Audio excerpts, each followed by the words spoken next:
We're back again with Dr. Arnaud Versluys he's the Managing Director of ICEAM, Institute of Classics in East Asian Medicine, and the lineage holder of the Tian-Zeng Lineage. So Arnaud's been on with us before and was awesome talk about how to think about formulas, etc. If you haven't already heard that, go back and check that one out.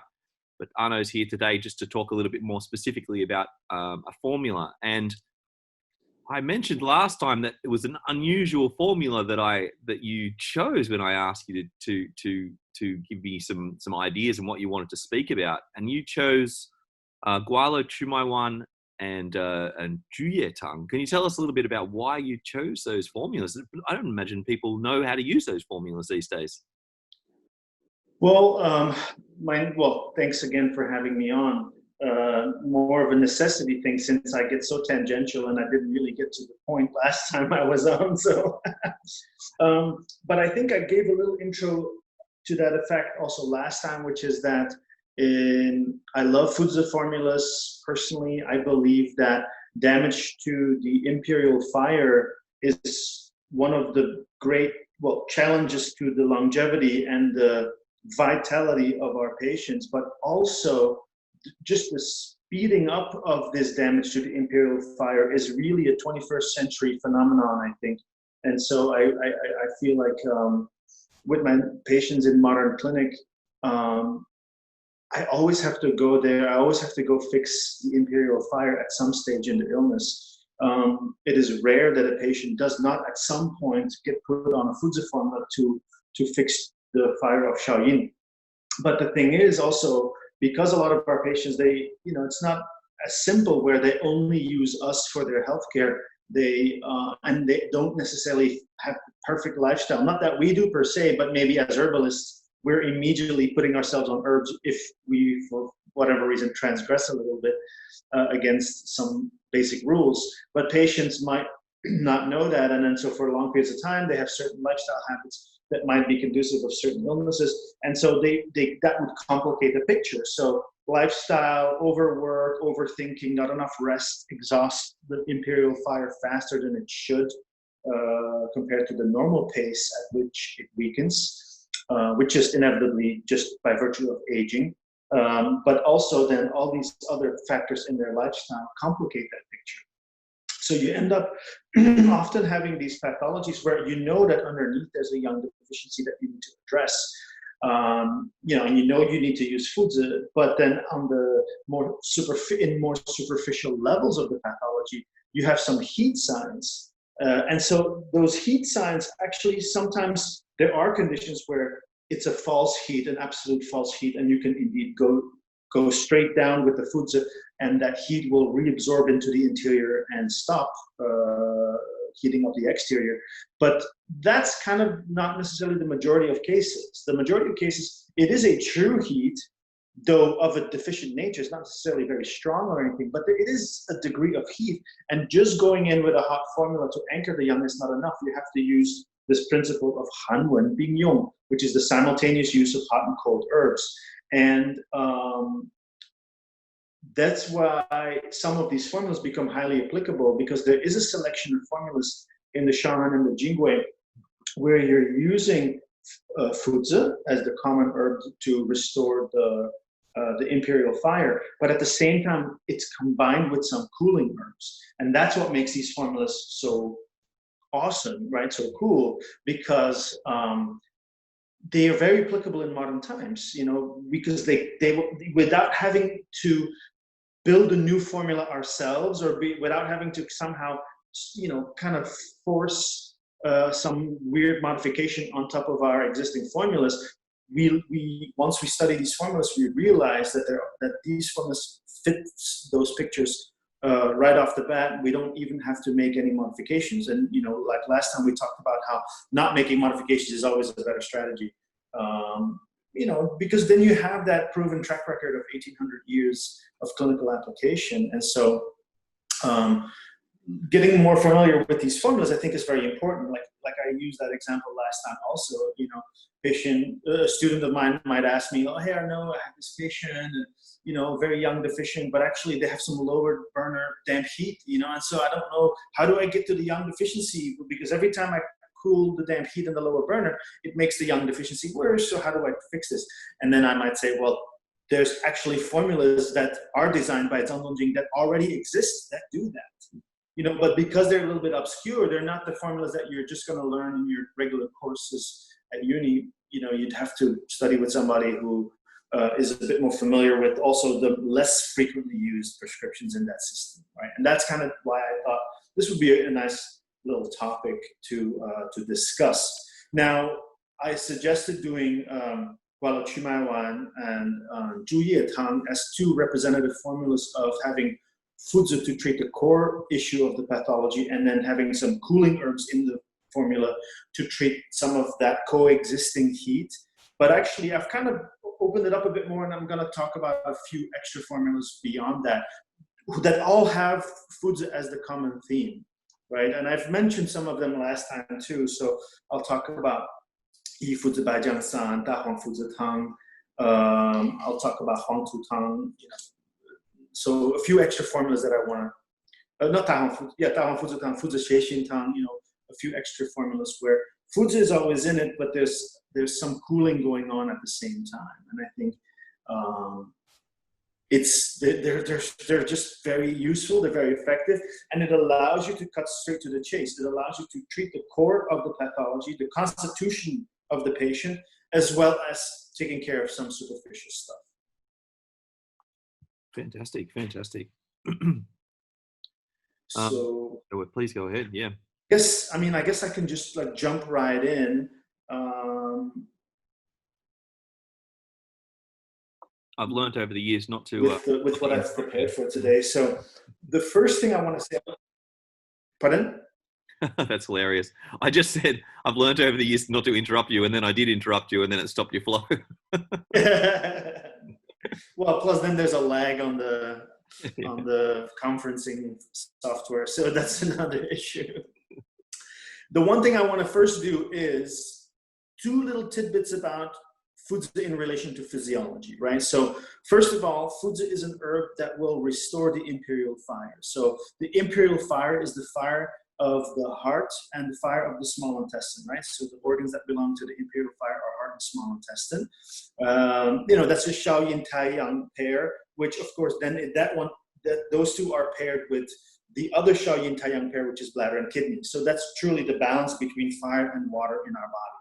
So Fuzi is going to warm that imperial fire, and on a very specific anatomical level, it does it at the small intestine or in the small intestine, because the fire of the small intestine is truly how the imperial fire is present underground, right? The fire of the heart is how the fire is present above ground, right? That's the sun high up in the sky. But underground, you also have it, which is then the small intestine, right? So that's the first important aspect. Now, if this is a physiology class, or if this is part of our training at ICEAM, of course, this is something that we talk for a long time about. But for this, you know, little formula primer, that's all you need to really know about that. The second part is understanding the concept of the three layers. We call it three layers. You know, in classical terms, it's called the qi fen, the shui fen, and the xue fen. So the qi aspect, the water aspect, and the blood aspect, right? And so that's kind of like when you're thinking about just the physics of the natural phenomenal world, that basically means everything in your body that is either of a gaseous nature, so the qi aspect, of a liquid nature, the shui fen, and then of a blood nature or a solid nature. Now, blood is not solid, but of those three, it's the most dense in viscosity. You know, so basically we equate that with a solid realm, because of course the solid organs, all they store is blood. You know, we'll say, okay, the yang of the kidney or the yang of the spleen, but actually that just refers to the temperature of that organ, but that organ is saturated with blood supply, right? So in pure anatomical terms, you know, I would say that the canonical way of looking at the human body, like the Shanghan Jingui canonical way, is actually, in my opinion, the most compatible with modern medicine, physiology, and pathological findings. I find that they correlate very well. There is not too much metaphysics going on in the way Zhang Zongjing looks at the human body. The origins of the canonical system, of course, are informed by cosmology and all those things, but once the rubber hits the road in clinic, you abandon that and you just work with just what you can see and hear and feel. There's the physical phenomenal world, and then there's only three states: gaseous state, liquid state, and solid state. So anyway, the earth foods, warms the water layer. That's specifically what foods is going to do, right? So if we're talking about it puts the fire back into the imperial source, heart, small intestine. Very specifically in the small intestine, it warms the water aspect of the small intestine. It doesn't warm the air that moves through, not directly. It doesn't warm the blood in the actual vasculature in the small intestine, right? That's more of a cinnamon function, but it warms the water that passes through the small intestine. So this is an important aspect, right? Because it pertains then, if you get that, then of course you can get some of the explanation of the pathophysiology of these formulas. Now, again, in our normal training, we spend a lot of time on this, right? It requires a little bit more of an unpacking than I can do today. So the first formula I want to talk about is Gualo Chumaiwan. And Gualo Chumaiwan is mentioned in the difficult urination or dribbling urination chapter of the Jingui. Now, the fact that a formula is mentioned in the Jingui and not in the Shanghan, already right there, it tells you that it's a complex pattern. That's why it's called being complex diseases. It's not just a simple, I caught a cold and I have some issue. No, it's maybe at one point you caught a cold or something. There are formulas like that. But even if you caught a cold, it didn't happen in linear fashion. It's not a black and white presentation. It's not a simplex disease anymore. It's a complex disease. So it's going to be a multitude of things. And the core etiopathology of a Gualo Chumaiwan pattern is twofold. There is a yang deficiency on the interior, so there's a weakness of the imperial fire on the interior, and there is also a taxation. So there is some consumption of the blood that happened, probably because of lifestyle, so your oil in your tank is running a bit dry. So that's the core. And in a way, it's the same etiopathology as you would see in a Sinchuan pattern, which people are generally more familiar with, right? Just yang and blood deficiency of the kidney, if you want to put it in those kinds of terms, of the urinary system, right? And so because you have a lack of yang of the inferior fire, a lack of fire in the small intestine, that also renders your bladder cold, because the bladder is elementally a water organ. But it is taiyang, so it receives all that big yang. When you pee, your urine is warm, right? It receives all that yang from the imperial fire under the ground, which is ultimately coming from the small intestine. So basically, if you look at it, it's the heart that gives all this heat to the small intestine, and then the small intestine shares it with the organs in the lower burner, right? And so the bladder, if the small intestine does not supply enough yang because there's yang deficiency, then the bladder gets cold. When the bladder gets cold, the bladder will contract, right?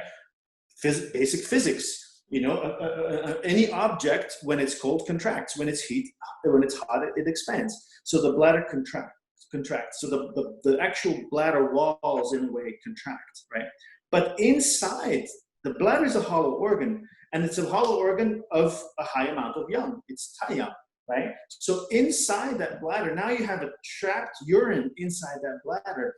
And even though that might not be an acute blockage of the bladder, kind of like in a urinary tract infection where your urine gets really hot really fast, but nevertheless, if your bladder is chronically a little bit contracted because of yang deficiency, and you're never really fully voiding your urine, you always have like 200 milliliters of 100 milliliters of urine that actually always stay behind in your bladder.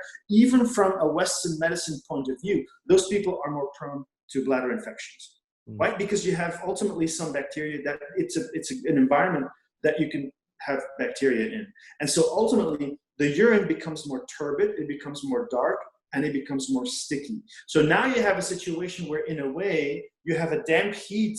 your urine is actually of the viscosity of a damp heat trapped in the bladder, but the bladder is not releasing it because the bladder itself has not enough yang, is too cold and is too contracted. So you have a mixture of where you need to warm the cold of the bladder to release it, to release that contraction so the bladder can open. But at the same time, you have to also do something with that hot, damp, sticky urine. And so the formula, Gualo Chumaiwan, addresses this perfectly. The core herbs that treat with the yang deficiency and the taxation and the difficult urination are Fuzi, to restore the yang of Shaoyin, right? Shanyao, which is Dioscorea, which is a taxation herb. It's a general nourishing herb, but it's not too cloying. That's why you also see it in, for example, Sinchiwan, right? So it nourishes the blood in the lower jiao, in the kidneys, if you want to call it that way, whichever you want to call it, right? And then Fuling, if there's a bit too much excess of the water element, you tonify the earth element with a sweet diuretic, a bland diuretic, to pee it out, right? So Fuzi, Shanya, and Fuling are the core of Gualo Chumaiwan that address with the deficiency of yang, with the deficiency of blood or nutritive in the lower jiao, or yin deficiency, whatever you want to call it, and the trapped urination, the difficult urination, right? That's the core. So that'll fix the core pathology, which is I'm yang deficient in the lower jiao, my blood is a bit deficient, and I'm not peeing efficiently. But you also have to deal with the trapped urine. And the trapped urine, you treat it just like you would treat any other type of damp heat, right? When you're treating damp heat, you'll have two herbs, one to treat the heat aspect of the damp heat, and one to treat the turbidity or the dampness, the stickiness aspect of the damp heat, right? And so we have two more herbs. One is Tianhuafen, Trichosanthes root, which is a heat clearing herb. It specifically clears heat of the triple burner, right? And you're using Chumai, which is a bitter dampness transforming and heat clearing herb that specifically in the Senong Bentajing is mentioned to be a bitter diuretic. And a bitter diuretic is going to help you separate the clear from the turbid, right? So you can basically separate those two and more efficiently deal with it. So it's going to transform the damp with Chumai and flush out that heat with Tianhuafen combo. So you have at the same time working on the core ethiopathology, which is like tonifying the lower jiao, building the yang in the lower jiao, right? Making your urination more efficient, as well as clearing that little bit of secondary heat and secondary turbidity from the bladder. And that is your Gualo Chumaiwan. And this is one of my very favorite formulas with prostate issues. And I'm not saying it doesn't work with women, but in clinic, I think I use it a bit more with men, because literally in the line of this formula, it says when your urination dribbles as if grains that are not connected. It's like just drops that are not connected in one unified connected stream. So, if your urination dribbles, like it's dribble, dribble, dribble as it comes out, and it's not one continuous nice stream, right? Then you are looking at this particular formula. So it relaxes the contraction of the prostate, which of course, when it's contracted and the turbidity accumulates, then it's going to block you from having normal urination. And that could be just regular benign hypertrophic prostate. That could also be prostate cancer. This is a great formula for helping people manage prostate cancer. So I think this is a really cool formula that, and the ingredients truly illustrate the sequence of events. Yang deficiency first, contraction second, contraction starts trapping the urine third, and then the urine that stays trapped for too long ultimately ripens into some kind of heat as your final step. And then you kind of reverse that with the formula. Yeah, it's such an incredible formula in clinic. Anytime, every time I've used it in clinic, it's just been so effective and just so immediate as well. It doesn't take very long to become effective. I think the original dosage was like 12-day period. That for that formula is like that 12-day period, and it just happens. It's just straight away. It just gets straight to it within 2 days of taking the formula, if not quicker. So yeah. And Yeah. what do you think about when the prostate is actually a little bit that kind of firmness? Sometimes you've got a little bit more like long term. I mean, I guess by the time you got prostate cancer, it's a long term issue. But do you ever think that there's any kind of softening that needs to go on the water layer? Like, you know, I've seen you modify. I think I've seen you in clinic modify this formula with like a muli or you know, using that kind of softening principle. Do you do that modification much, or do you see that I've more? definitely done that. I mean, I try not to too much, but of course I try to use it as original as possible. But if you do need to soften, if you want to more overtly soften the prostate because it's hard and swollen, and when the patient really starts to notice that they have a swollen prostate, sometimes you do need to add muli. And the reason why muli is our first choice is because Tian-Zeng muli combo, that's a formula in and of itself, which is gualo muli san, right? Which is a thirst formula. And so that's a really nice combination. You see the Tian-Zeng muli combination in different other formulas as well.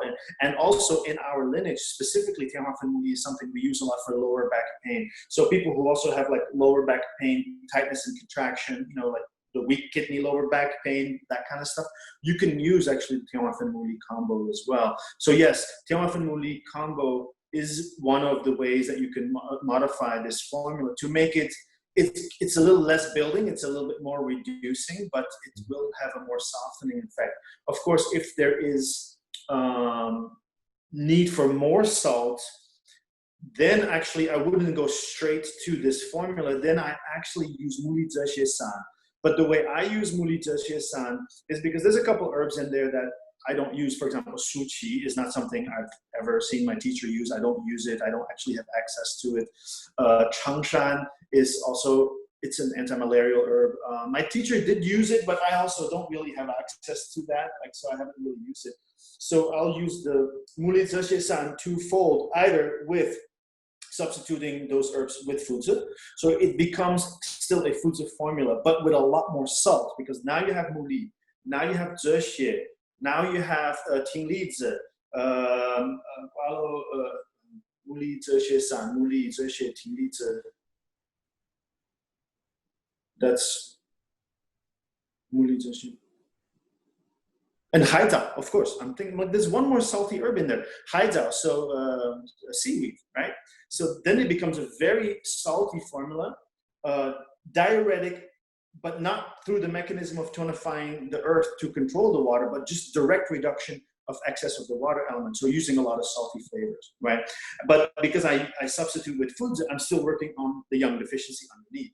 Now, if you're true, and then you still have your Tian-Zeng and your muli combo in there. If you truly feel like there's too much heat and you cannot yet use foods, then you can just use your muli zhe san without the changshan and without the su qi, and just keep as is. Some people like to substitute the su qi with zhe bei mu, which I'm perfectly fine with, because zhe bei mu in the Senong Ben Cao Jing is also a cooling diuretic, right? So then, like acute prostatitis of the complex nature, so not Shanghan, where normally in acute prostatitis in Shanghan, I'd more likely end up with a Shaoyang formula, to be honest with you. But acute prostatitis, not of a Shaoyang nature, thus not requiring Chaihu Huangqi combo, right? Purely of a complex nature of the Jingwei, you can absolutely use muli zhe san, and then just omit the changshan and omit the su qi and add zhe bei mu. And that could be like really hot pattern, like hot urine, difficult urination, tons of pressure, tons of pain, right? Almost like the patient, not really gonna say a full-on fever, but if they do run hot, they have a heat pathology. And that's something you would have to use before you go to the Fuzi formula. I mean, of course, to use the Fuzi formula, the body has to be ready to receive treatment on its constitutional issue, which is yang deficiency of the emperor, right? So there are some other possibilities you can do. In a way, adding a bit more salt into Gualo Chumaiwan, I think adding some muli is about all you need to do. If you feel like you need more salt, you probably don't need this formula yet. You have to go to a different one. And just back onto Gualo Chumaiwan and the administration, it talks about you know, the this inhibition of urine and warmth in the stomach, this warmth in the urine in the stomach can be taken as an indicator that the formula is working. So I've seen it in the urine becomes smooth. Have you seen this stomach warmth like occur? I haven't seen that. I mean, I'm not an expert on all the postscripts. I would say that something like this could also just mean like the herbs going to the abdomen and then generally warm up the interior. I think I would just leave it at that. Like it warms. And to answer your question, no, I have not seen anybody's stomach heat up, because stomach heating up, then you'd start to think like, stinky breath, dry stools, things like that. I haven't seen that. Yeah. I always wondered whether it was, I was trying to look at the abdomen when I was looking at prescribing this formula, and just kind of looking at the abdomen, finding out if it was cold in the first place, and using that as a comparison to when it warms up. I'm sure it doesn't heat up. The warmth just returns, I guess. Yeah. I think that's all that means. I don't think we need to read too much like digestive system stuff into that. No, I wasn't. Yeah, I was just kind of thinking that lower abdomen getting its normal warmth, and then great, means the formula is working, kind of thing. I think that's. Yep. I agree. Yeah, totally. Yeah. So then, if I may switch to the second formula I'd like to talk about, there's a similar thing at play here. The second formula I want to talk about is 一夫子白酱散. And 一夫子白酱散 is a formula that is mentioned in the abdominal abscess, intestinal abscess chapter, right? So it's a formula that will treat when there's like an abscess brewing inside the abdomen. You have to remember Han Dynasty times was not a time when they did surgery. They did not resect intestines, and so this is something this could become an acute abdomen, and you have to really be capable of diagnosing it and treating it before it blows up on you. And this could be appendicitis, this could be all those kinds of things. But nowadays, we have so many people who present with Crohn's disease and ulcerative colitis. That's also exactly that. That is intestinal abscess. And so, again, it becomes a very applicable formula. Now, those types of abscess situations, when it's very hot and excessive and angry, they're kind of like easy to read, easy to spot. And therefore you just bomb them with a strong cooling formula, right? So for hot intestinal abscess, we use Tang, right? But, and then TCM based on Tang, then they developed the Tang, which is their like preventing an acute abdomen due to acute appendicitis formula, which is basically a modification of Tang, right? But it's a very common formula in TCM. But this is more of a cold abscess. So the core etiology of一夫子白酱散 intestinal abscess is basically a cold. The root of the problem is a cold. But then because the cold, it leads to stagnation, and then you'll have complications that ripen into heat, because ultimately the pus that you'll develop is a bit of a heat problem, right? And so basically, 一夫子白酱散 is 3 herbs, 薏仁, 附子, and 白酱草. And 白酱草, I'm blanking on the Latin name right now. I'm blanking. There's Petrinia. It's like I don't know how to pronounce it properly. But there's different species. There's a northern species and a southern species. But obviously we want to use the northern species. Yeah. That's your territory, not mine. Yeah. You're my pharmacist. But basically, again, the sequence of events is you first have a young deficiency of the small intestine, right? So again, like I said, a weakness of the imperial fire, young deficiency of the small intestine, right? And like I said, foods is what warms the water layer. So basically, the water that passes through the small intestine starts to freeze, starts to get too cold, because the small intestine is too cold, doesn't supply enough fire. So the small intestine starts to contract. The fluids that move through the small intestine start to get really cold, and so you end up with kind of like a cold contraction and a slush, kind of an icy slush mixture that starts to form in the small intestine. Whether that actually forms doesn't matter. It's just a way of thinking about it. It's like, it's the mental image that we're using, right? The small intestine is too cold. The fluids, the gastric juices that move through the intestines actually become too turbid, but basically they're turbid of a cold nature, not turbid of a hot nature. right? Ultimately, the small intestine gets so contracted that the water layer sits outside the blood layer, right? So the water layer sits basically outside the blood layer. The blood layer sits inside the water layer, right? So outside the layer is the chi layer, right? Then you have the water layer, and then you have the blood layer. The function of the chi layer is to cool off the water layer. The function of the water layer is to cool off the blood layer. The function of the blood layer is to warm up the water layer. The function of the water layer is to warm up the chi layer. So inward is a cooling effect, outward is a warming effect. So when you trap too much thick fluids that are very cold outside the blood layer, sure, I mean, it's going to have a cooling effect on the blood, but that would mean you're dying, you know, so that's a long-term issue. But in the immediate, it traps the heat of the blood layer. And when that heat cannot vent, that's how you can end up having pus production. So you basically have an issue which is basically cold wrapped around heat. Cold wrapped around heat. And the idea the mental image I always have with this type of pathology is kind of like a person who drinks a lot of alcohol, but drinks those drinks at very icy temperatures, you know, like those slushy margarita drinks or things like that, right? So you're basically, the alcohol heats up the blood, but the ice water that you're putting the alcohol in actually cools down and creates cold damp in the interior. So you have basically a cold damp with inside trapped heat.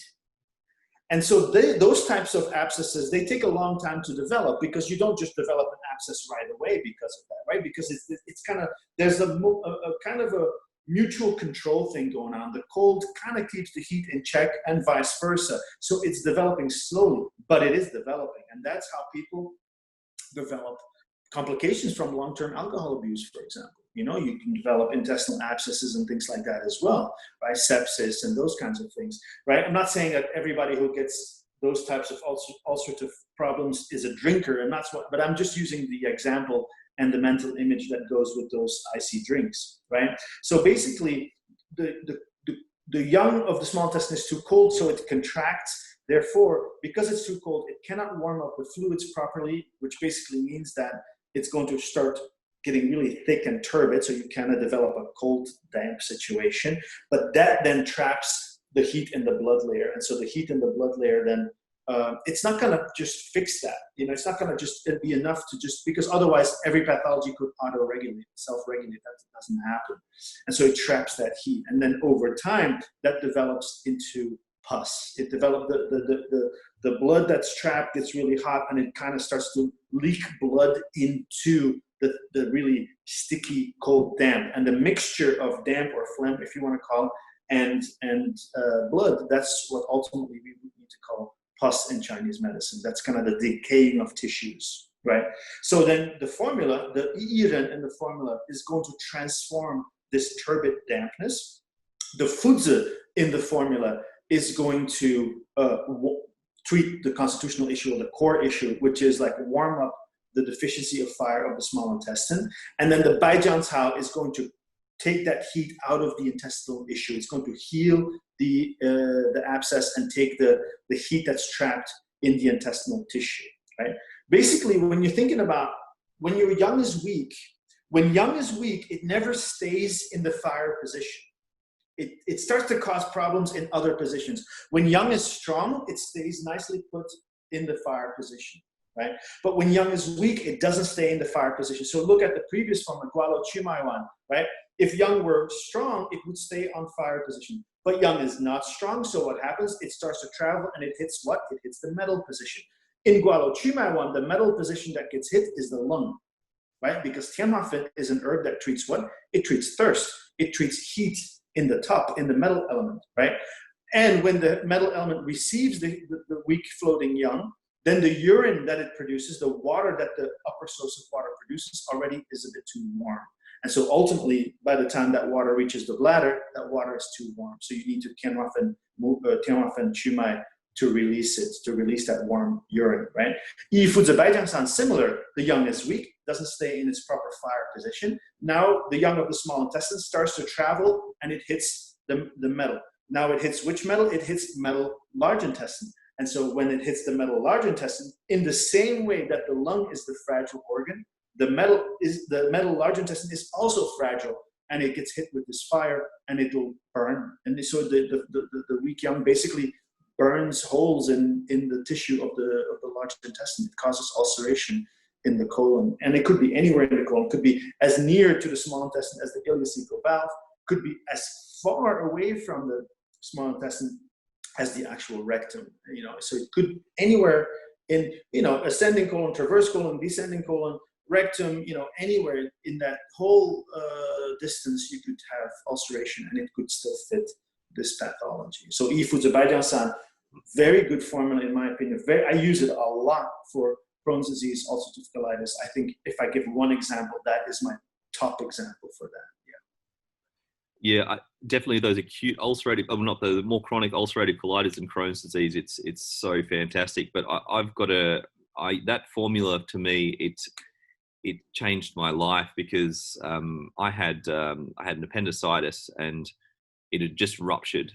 And I didn't know, and I took Da Huang Tutang, and so the ruptured appendicitis basically. And then when I didn't go to the bathroom, and I was like, oh my gosh, now what's going to happen? And then I had peritonitis. So Da Huang Tutang actually made everything so much worse because I was tossing up between those two formulas at the time, and made the wrong decision.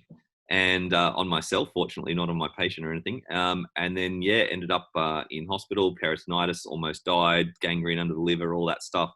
So that sensation that you described, I can certainly feel physically and remember that experience. And it wasn't until I took and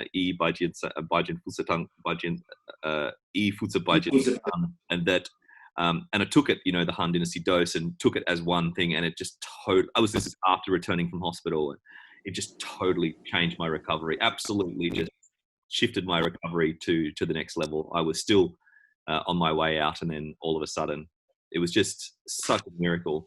Not that happens every day, but it's a great recovery for people who do have appendicitis after they've had surgery. It's a very good follow-up.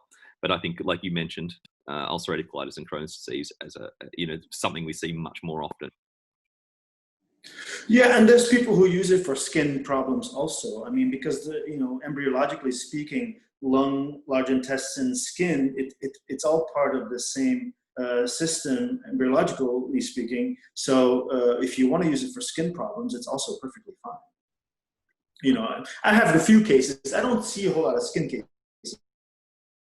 so that's why I don't necessarily have a lot of cases with that. But I know some of our colleagues use it a little bit more for skin as well. Yeah. Now, along the same vein here, talking about how the Fu-Zi warms the small intestine and how it opens this closure of the small intestine. The formula that I want to reference real quick is Da Huang Fu-Zi-Tang. And Da Huang Fu-Zi-Tang is kind of the same. Da Huang Fu-Zi-Tang is an abdominal pain formula, right? So it's in the abdominal pain chapter. The feeling is that the patient really feels a pain under the ribs, kind of upward pushing pain under the ribs, right? But the beauty of this formula is that it's a Da Huang formula, which means it has a bit of a purgative effect. I mean, it has. I mean, you cannot deny that. It opens the pathway of the stomach domain. So it opens all the way from stomach all the way to rectum. So, if you want to open the hollow organ of the stomach, you use Da Huang. That's very common practice in Shanghang Jingwei style of practice. But the reason why it's closed, and that's the beauty of this formula, the reason why there is closure is not because of excess heat. It's not because of excess dryness. It's not because you had a fever and now you're all dry and you've had heat and things like that. No, the reason why there was closure is because there's not enough yang in the small intestine and not enough yang in the large intestine. That's the beauty of Da Huang Fu-Zi-Tang. Da Huang Fu-Zi-Tang has three ingredients. One is Da Huang, and that's just to open what's closed, right? So you mechanically open the closure of the intestinal pathway, but energetically, you have to figure out why it was closed. So energetically, you're using Fu-Zi to warm and decontract the cold closure of the small intestine, and you're using Xixin to warm and decontract the cold closure of the large intestine, because Xixin is a metal herb, right? It's the metal herb of the wood category according to the Tang Yi Jing, right? Which means that it's wood, it's pungent, it fans the flames of the fire element and takes that fire to beam onto the metal element and warm the lungs or warm the large intestine in this case, because again, like I said, embryologically, those are one and the same, right? And then again, foods again warms the fire underneath the earth, which is the small intestine fire, right? So foods decontracts the small intestine, Xixin decontracts the large intestine, and then Da Huang just mechanically opens it up. So Fuzi and Xixin treat the core cause of the problem. Da Huang just treats the symptomatic closure, you know. But if you were to flush just with Da Huang or Da Huang Huang Lian or Da Huang Hopo Zhishe, you'd momentarily open it, but it wouldn't stay open because the cold wouldn't have been released, and so it would just close back up, right? But if you're using Da Huang to open mechanically, symptomatically, if you wish, right? But you're combining it with two herbs that treat the core problem, the core cause of the problem, then it will be resolved and it will stay open, right? And that's the beauty of the Da Huang Fuzi Tang. So it's kind of similar in a way that the Fuzi indeed warms and opens the small intestine. And Da Huang Fuzi Tang, again, you know, we call it a warm purgative formula. It's more of an abdominal pain formula. Whether sometimes people still have bowel movement, doesn't mean they don't have bowel movement, but it might indeed be sluggish or slower, and there might be like cold feeling and kind of laxness in the abdomen, or when you press down, there's a little bit of stuff there that you see that the bowels are not really emptying themselves the right way, right? And then, of course, because this cold contraction,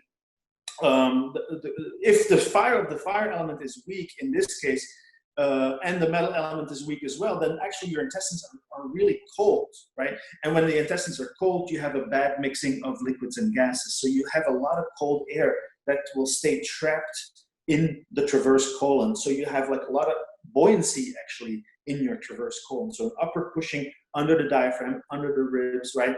Hepatic flexure all the way to splenic flexure, all kind of trapped air and pain basically under your ribs. And that's kind of a hallmark symptom of the type of abdominal pain, along with, of course, periumbilical abdominal pain because of the small intestines.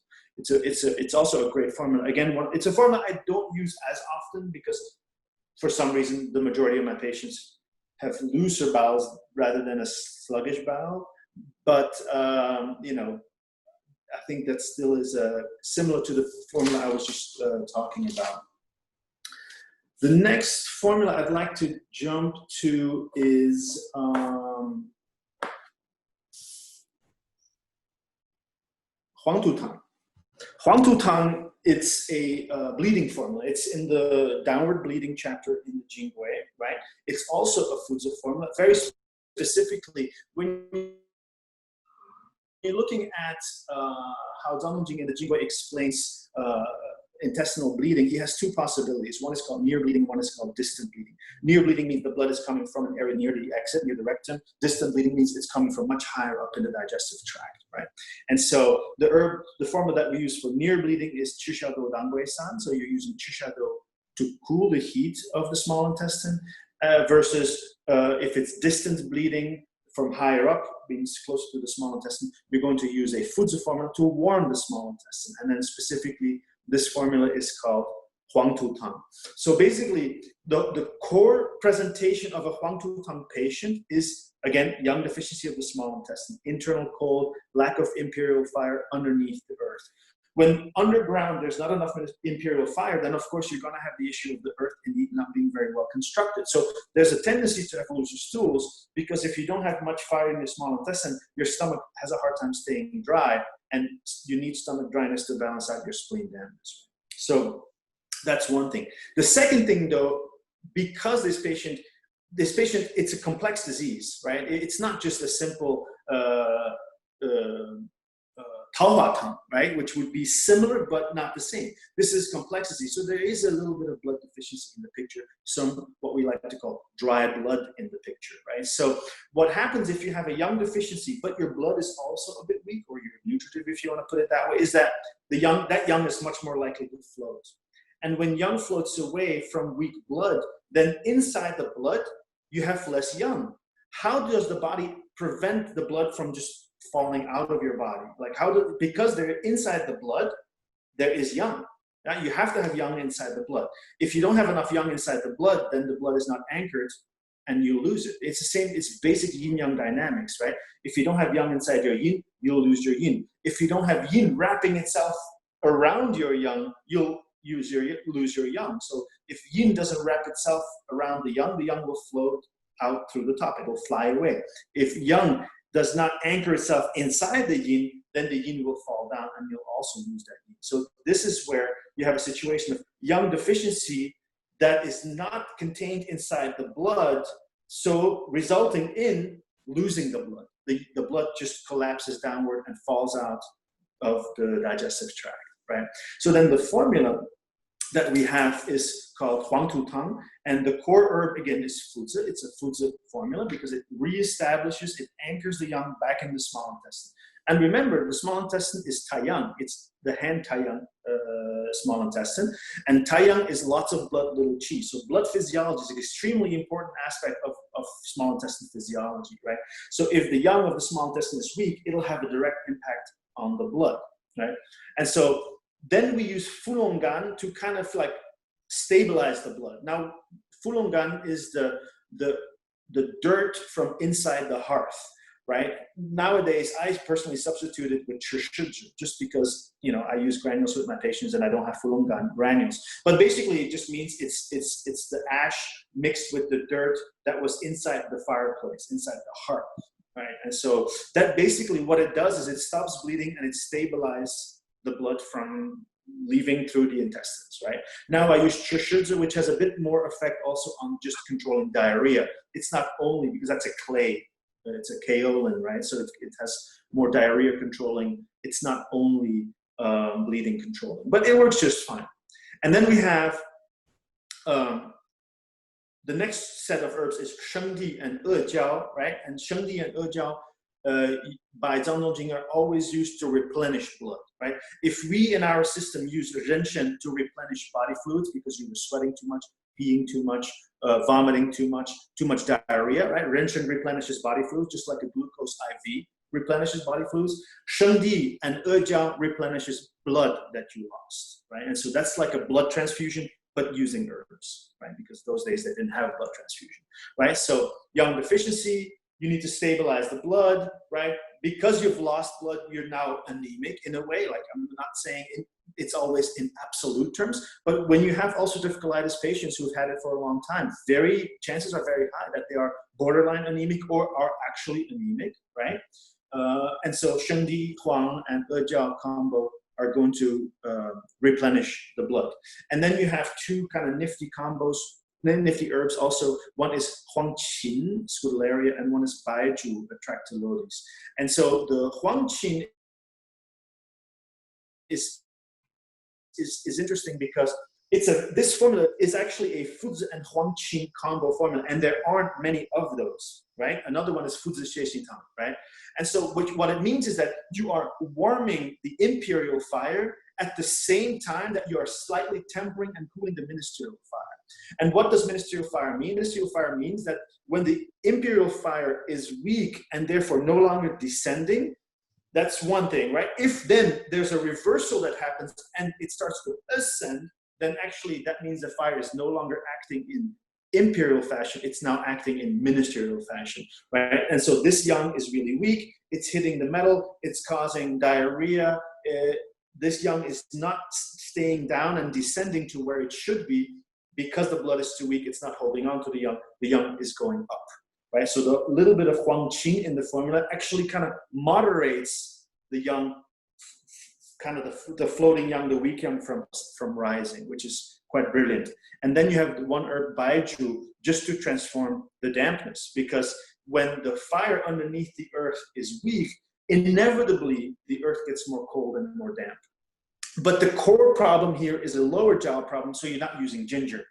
Normally you would think, why don't we use ginger in this formula to stop the bleeding? Now, in ulcerative colitis patients, sometimes we add it, right? But in this case, this is not a primary pathology of the middle burner, this is a primary pathology of the lower burner, and that's why we're not really using ginger, right? So, but the Baiju still kind of tells you that there's something happening in the middle burner, which is dampness of the middle burner. So that's Huang Tutang, which again, I would say one of the very common formulas I use in Crohn's and also ulcerative colitis. And sometimes I use it in combination with Yi Fuzi Baijian San.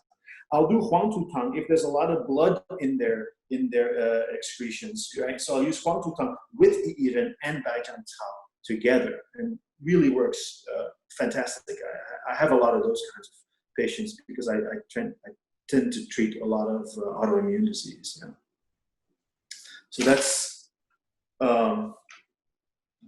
that. And are we out of time again? we're running close. I can come back and cut a few bits out to shorten it up, so you can still get the Juyatang in if you wanted to. Did you have more than you had enough?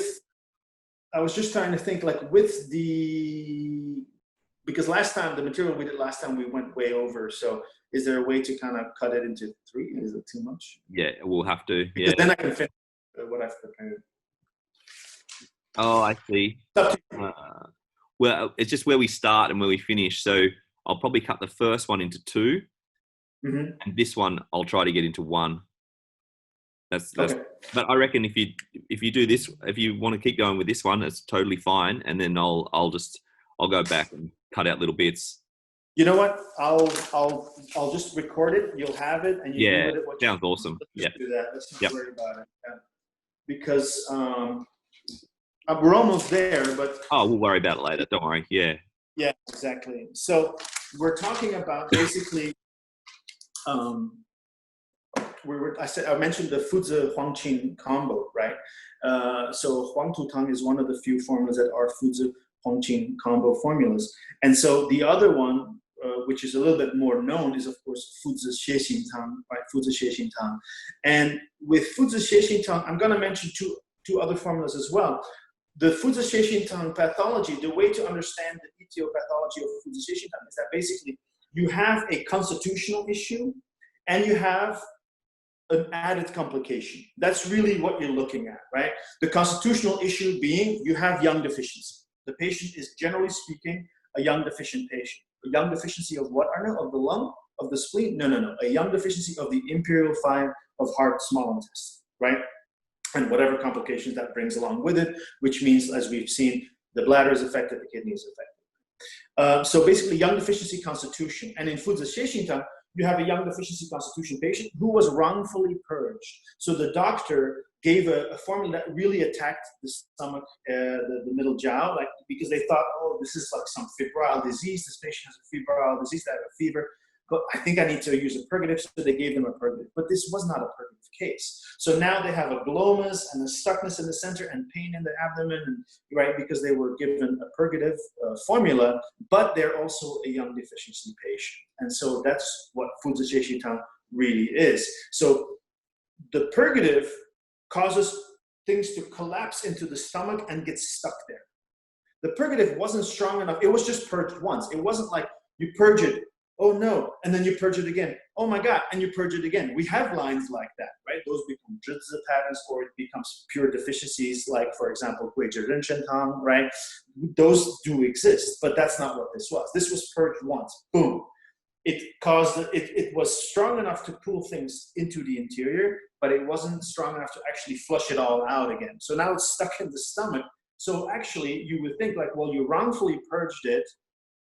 Why would you purge it again? That just makes no sense. But you have to, because you have to, if you say A, you have to also say B, right? You can't just do half of the journey and then let it sit stuck there, and the patient is going to be utterly uncomfortable. So you have to purge it again. So we use the Xie Tang, Huangqin, Huangnian, Da Huang. The dosages thereof are fairly small. I mean, only like 6 grams of Da Huang. And, well, the dosage that I use, I know there's different philosophies about dosaging, but the dosages I use, like 6 grams of Da Huang, 3 grams of Huangnian, 3 grams of Huangqin.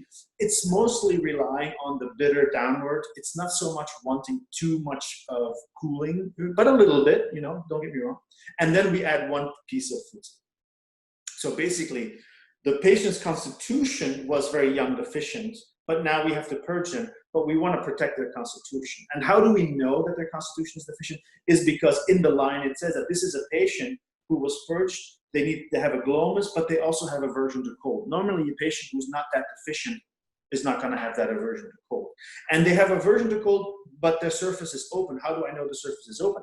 Well, if it's purged and it falls in, obviously the surface must be open. Because if you purge it and it doesn't fall in, that means the surface is still closed and the problem is still on the surface and you still have to release the surface.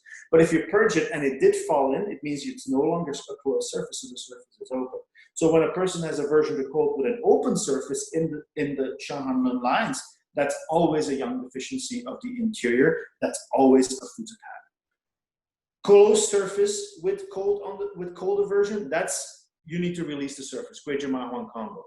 But cold aversion with an open surface, that's different. That's a deficiency pattern. That's a yang deficiency of the interior. That's a Fuzi pattern. So you're doing Xie plus Fuzi. And to illustrate that, there's two formulas that illustrate that beautifully. One is a Guizhi Qu Xiaoyao Tang, right? Well, another one is a Yuebi Tang. For example, Guizhi Qu Xiaoyao Tang is a Guizhi Tang patient who also was purged wrongfully. It probably wasn't purged as hard because it didn't really collapse all the way into the stomach. It just kind of collapsed a little bit into the chest. It did damage to the chest, not so much damage to the stomach. So I'm thinking maybe the purging wasn't as strong. But the symptom now is, of course, all this external wind has collapsed into the chest. And now you have irregular heartbeat. Heart is racing because you already had a bit of a febrile disease. Your heart was racing, right? And now because of the fever, and now wrongful treatment, and you get all this discomfort in the chest, stuffiness in the chest, heart is racing, and even skipping beats, right? Normally you do Guizhi Tang minus Bai Shao, because Bai Shao is going to be too moderating for your Guizhi. You want that pungent rebuilding of heart yang. You don't want that sour reduction of wind so much, right? So you want to have more pungent, less sour. So you take Bai Shao out, Guizhi Qu Xiaoyao Tang. But if that person has a Guizhi Qu Xiaoyao Tang pattern, and on top of that also has aversion to cold, we add Fuzi to that. And that's what we call Guizhi Qu Xiaoyao Jia Fuzi Tang, right? That's literally in the line. And so that's basically, they have a cold aversion with an open surface, which means that's an internal constitutional yang efficiency of the imperial fire, right? So that's one illustration. And the other illustration I want to do is the Yuebi Tang modification, right? Yuebi Tang is the surface is not fully open, you know, it's not really able to breathe very well. It's kind of like you've come out of it almost like initially you had maybe a Ma Huang Tang pattern. It started to open a little bit, but it didn't fully open over time, so you kind of end up in a bit of a Guizhi Ma Huang Goban Tang pattern, right? Ultimately, it keeps going, and you know, you get a bit more deficient. You end up with the Guizhi Ma Huang Yi Tang pattern, so the Ma Huang aspect gets a bit less. Or it goes into a Guizhi Yuebi Yi Tang pattern, where you start to have a little bit more heat in the surface. Ultimately, you have a little bit more heat in the surface, but the Guizhi Tang pattern has kind of left, like there's no more need for Guizhi, right?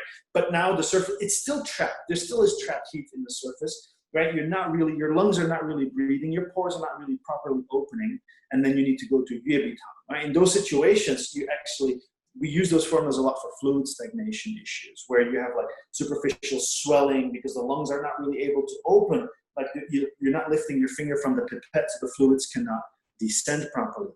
If this patient has some Shigao aspect in their surface, they have some Shigao superficial chiliary heat in their surface. It's not a primary heat, it's secondary to the closure of the lungs because your lungs can't breathe.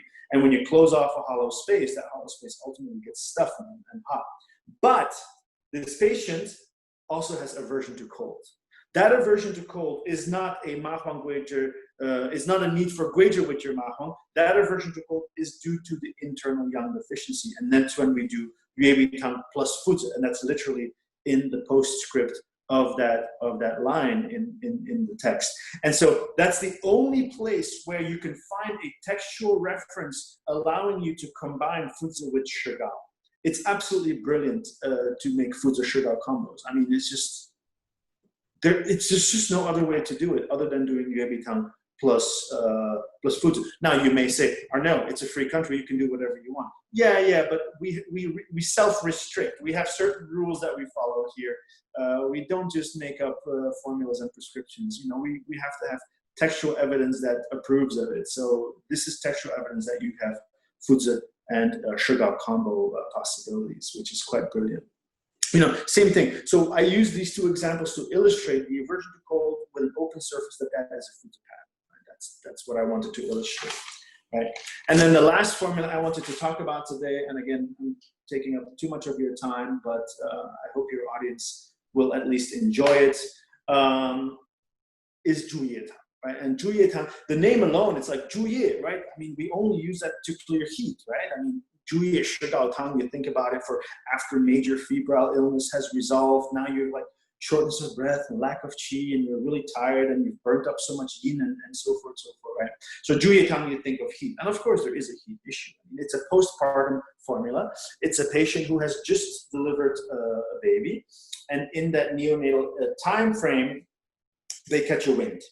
Now, in the neonatal time frame, there's a few possibilities of catching wind. You could have a standard Guizhi Tang pattern, you know, and that needs to be treated with Guizhi Tang. You can, or by extension, Guizhi Jia Fuzi Tang, or even Huang Tutang, right? You can have Shaoyang patterns postpartum, right? Because, you know, you're a little bit fluid and blood deficient, right? And then you get a wind strike and it pulls the yang up. But if that yang then hits your throat, hits your face, hits your eyes, hits your ears, you get this Shaoyang heat on top. So then you need Chaku Huangqing to release the surface of Shaoyang. But then you have the third possibility, which is the Juye Tang. And a Juye Tang patient has a bit more of a deficient constitution, right? The Juye Tang patient's constitution is yang deficient on the interior, right? Yang deficiency of like this weak imperial fire, so it will be a Fuzi formula. But at the same time, also they are a bit dry, so they have a weakness of nutritive. Now, why are they so yang deficient, and why do they have so much nutritive deficiency? Well, they just gave birth. It's exhausting. It's exhausting, and you end up very dry. You know, like you lose blood, you lose a lot of fluids. You know, it's an ordeal. It's tough for the body, so you get really depleted from it, right? So then, on top of this kind of nutritive deficient, slightly dry, and yang deficient interior, the patient catches a wind. That's why we always say you have to sit out the month, right? Like you don't want to like walk around and go to the gym and stuff like that when you've just given birth, because like you're so vulnerable, and so you have to protect yourself from catching wind, catching a cold, because otherwise that might bring about complications. So normally when you get a wind strike, your yang floats to the surface, you spike a fever, you release the surface with a bit of a sweat, and you're good to go. That doesn't happen here. The wind strikes you, the yang floats to the surface, the body mounts a fever, all good, we're still good. But at the moment when the body all of a sudden it tries to sweat, it can't sweat. Why not? You don't have enough fluids. You lost too much fluids during the birthing process. Your blood is weak, your nutritive is weak, your fluids are depleted, and you need fluids to be able to sweat. So imagine if you don't have fluids to sweat with, your lung, your surface is just gonna stay really hot. So one of the hallmark symptoms of a Juye Tang is a beet red face. Like the patient gets really red in the face. It's like a person who's blood deficient who goes into a sauna. They don't really have a good cooling off sweat, but they get really red in the face and they get vexed. So that Yangming redness, redness of the face and Yangming vexation comes on, right? So you need to release the surface, but you cannot use Mahong, because this is a nutritive blood deficiency patient. Mahong would just, and their yang is weak to begin with, so it would just like yank their yang out of their body, and they would have very detrimental side effects. They probably would stop being able to urinate and all those things, right? So this is very dangerous. You cannot use Mahong, have upward surging, palpitations, insomnia, all those things. So you cannot use Mahong on a patient like this. You need to anchor the yang, you need to nourish the fluids, but you still need to clear the fever on the surface, and you still need to release the lungs. You still have to open the lungs, because if the lungs cannot open, you cannot cool off. But to open the lungs and to cool off, you need fluids, right? And so it's a really nifty formula to achieve this. So basically, like I said previously, when yang is weak, yang doesn't stay in its proper position. The yang gets struck by the wind. The wind makes the yang float, and it leaves the fire position and invades the metal position. So all this weak yang now hits the metal. It hits your lungs, it hits your skin, it hits your face. Remember, the face is ruled by Yang Ming. Everything gets red, everything gets hot. You want to sweat to cool yourself off. You can't, you don't have enough fluids. So you need to tonify the yang and anchor the yang inward. And that you do with Fuzi. It's not only Fuzi, because this is indeed, it's both deficiency of the yang on the interior, but also the yang of the protective of the exterior. So you're using a Fuzi and Guizhi combo to tonify both, if you want, the yang of bladder and small intestine, not just only the yang of the small intestine, not only anchoring it in the small intestine, but also anchoring it in the bladder, right? So Fuzi and Guizhi are going to tonify your young. You have to cool your metal. I mean, you're running a fever, red in the face, hot, right? Like you really are running a temperature. You have to cool metal, right? But this is all deficient, so you cannot use shigao. Shigao is too strong for this type of situation. You use juye. Juye is more for a deficiency heat of yangming, right? You use baihukang first, and then you finish off with a juye shigaokang. It's the same thing.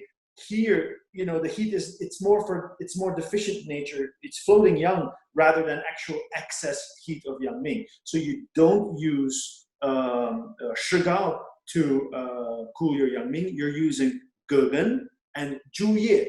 Right? Juye and gegen, they both cool the periphery, they cool the yangming heat on the surface, right? So I'm warming the interior with fuzi and guizhi, anchoring the yang, and I'm cooling the exterior with juye and gegen.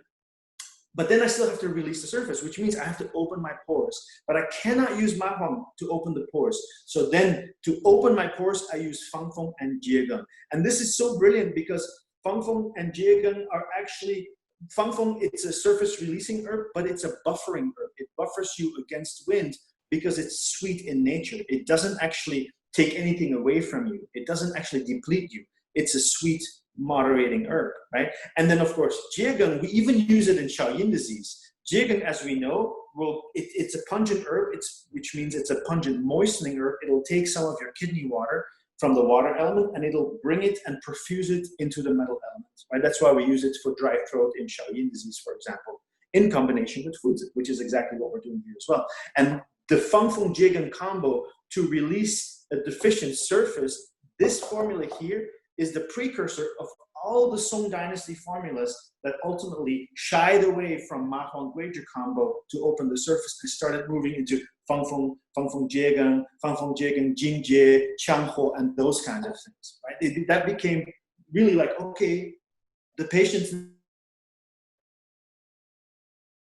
that isn't just going to be too strong in certain situations, right? Because to use Ma Huang Guizhi formulas, it's fantastic, but you just really have to know what you're doing. And because of the revival of the Shahanun and the Song Dynasty, everybody wanted to use Shahan formulas again, but not everybody knew as well what they were doing. And so more complications arose from that. So there was, in the Jinyuan Dynasty, this call for a new style, like the modernization of the old stuff, right? The old scholars of the Jinyuan era, right? And then the last herbs of this formula, of course, is your nourishing your fluids. Renshen to replenish nutritive, dazao to replenish the blood, ganzhao to moderate the interior, right? So a lot of fluid replenishing, Renshen, dazao, ganzhao. But you can't just dump a bunch of fluids into the earth, assuming that the earth is going to be fully equipped to handle it. No, because this patient was so depleted, the earth yang is also weaker. You have to add some shenjiang, right? So the shenjiang will help you metabolize your renshen, your dazao, your ganzhao.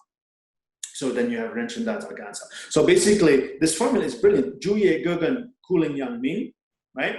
Fangfeng jiegeng releasing the lungs, opening the pores, right? Flipping the lid open of the lung, right? Fuzi guizhi to anchor the yang back into Shaoyin Taiyang, right? And then renshen, dazao, ganzhao, and shenjiang to replenish the interior and to metabolize that newly replenished fluids. Brilliant design, absolutely brilliant design. And using juye shigao combo, which is a milder version of what we previously talked about, using a shigao fuzi combo. It's just, it's too sexy. I can't handle it anymore. It's too sexy. It is complete artistry and just poetry, isn't it? It's just so beautiful. And when we've got someone like you to describe it to us, it's a whole nother level.